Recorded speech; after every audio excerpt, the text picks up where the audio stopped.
This episode is brought to you by SmartVestor. Connect with an investing pro near you at RamseySolutions.com/SmartVestor. We've got Becky in Louisville, Kentucky. Becky, what's going on?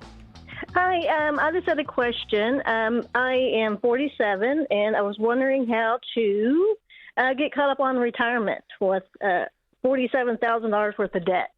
Ooh, okay. $47,000 worth of debt. You're thinking about retirement. Tell me your age again. You said it really quickly. Oh, sorry, 47. You're 47 and $47,000 of debt. Yeah. Look at that. Yeah, right? Okay, so let's kind of unwind this a little bit. What's your income? Tell us a little bit about what you do. I own a cleaning business. It's just my husband and myself that do the cleaning. And we make about $6,685 a month as after tax. Okay. And what else did you say you needed? Is your husband the same age you are? Is he in his late 40s? Yes, 47, yeah. Okay. What kind of debt is it? I was looking at it. It's mostly like back taxes, and we have 3 credit cards. Okay. So you owe the IRS. How much of that is IRS debt? I owe, let's see, about $25,000. One to our local DOR, Department of Revenue, okay. and then $15,000 on IRS. Okay. And then we have 2 SBA loans that adds up to about $13,000. Okay. Yeah. So you've got your work cut out for you here. I mean, typically we would say, to do the debt snowball, list them smallest to largest and go through like that. In this case, we always say that IRS debt or tax debt jumps straight to the top of the list. So right. That's the case for you. I would start off with that IRS debt, the $15,000, and work through that. And then I would go to the DOR debt, and then the SBA loan would probably be final. In the meantime, my question is, what can you guys do? I mean, you're entrepreneurs, you're creative minded. What can you guys do to start bringing in more income, kind of using your skills in the now? Yeah, I was curious, Becky, how much per house are you guys making? Well, we do mostly commercial jobs, and we that's the majority of our income is what we make. We have a few residentials we could probably add on, but residentials probably a week we probably make about $600 a week. Okay, and are you guys working 40 hours?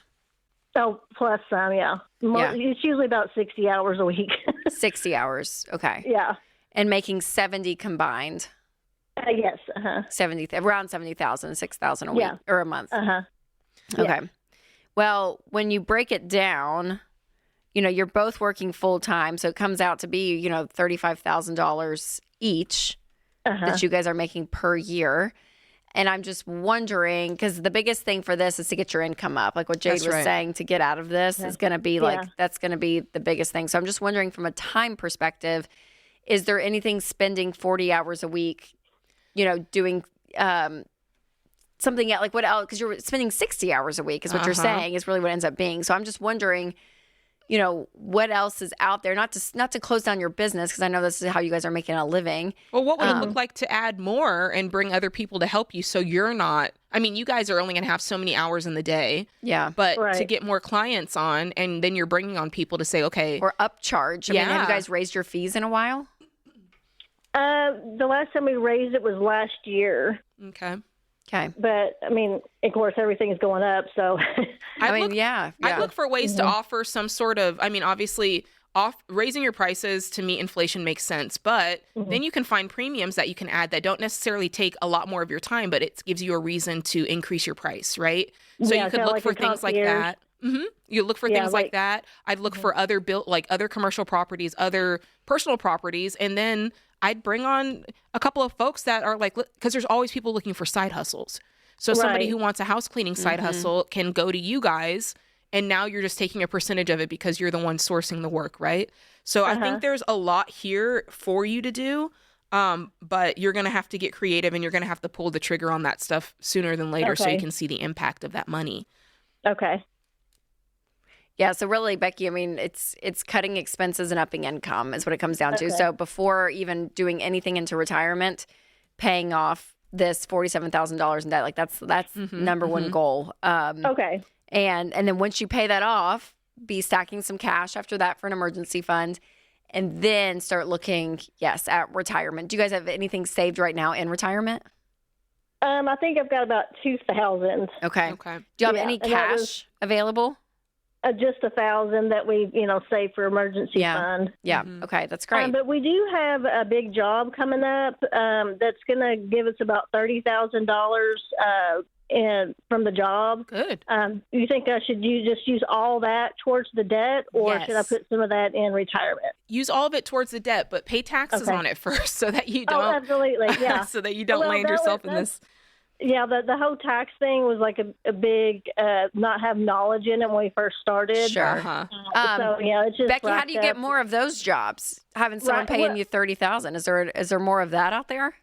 So yeah. Okay, well that's great. Well, yeah, if I were you, I think being able to find those bigger fish to fry, if you will, because if it's the same amount of time. Find clients that are going to be paying you more for the same amount, right? I mean, if you're working 60, I mean, it is a little defeating of like, man, 60 hours a week, making $35,000, you'd make more doing something else. I mean, right when it comes down to it. So again, I know this is y'all's lifeblood and you've built this business, so I'm not saying to abandon it, but you do kind of have to reevaluate, what is my time worth? That's right. And am I charging enough too? We do find that a lot in small businesses that, that demand is there. Yes. And yet you're like, okay, you've kept your prices, relatively okay, but you could up them and test it at the very least. Test it. Yes. Take a couple of your clients and get to that number that you think, and I think you'll be surprised at what people will pay for a couple of reasons. Number one, like it's a service people are willing to pay for. It's a service people are willing to pay for, and it's a pain in the butt to change. Like it's a pain in the butt to say, oh man, okay, I guess it's too expensive. I guess I need to find a new service. Like most people are like, okay, whatever. Yes, totally. Seriously. Do you know? And I would be apt to tell you that corporations are going to be less likely to change and absorb some of your raises than individuals. Absolutely. Like with a homeowner. So yeah, Becky, I'd be looking around, and again, that $30,000 deal, that's amazing. So what, how else can we get that? Yeah, I like that.